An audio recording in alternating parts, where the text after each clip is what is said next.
করে হবে না, আমাদের ওই সময় মেরে দেবেন। কারণ আমরাও এই 44,000 মানুষ, আমরা বাংলাদেশের নাগরিক, আমরা বাংলাদেশের জন্মগ্রহণ করেছে, আমরা এই দেশকে ভালোবাসি, এই মাটিকে ভালোবাসি, আমার এই দেশ নিয়েই আমার স্বপ্ন, এই কৃষক নিয়েই আমরা ভাবি।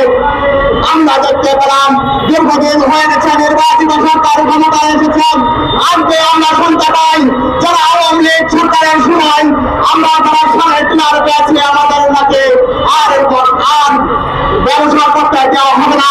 আজকে সরকারের কাছে আকল আবেদন, আপনারা যদি মনে করেন আমরা আমাদের টাকা নিয়ে ব্যবসা করছেন, সেই ব্যবসায় বন্ধ করতে হবে। আমাদের যে টাকা পেয়েছিলাম এই সরকারের আওয়ামী সরকারের আমাদের সেই জন্য সেই অপরাধে যদি আমরা অপরাধী হই, তাহলে এই সময় যারা চাকরি ধরেছেন তারা কি অপরাধী নয়?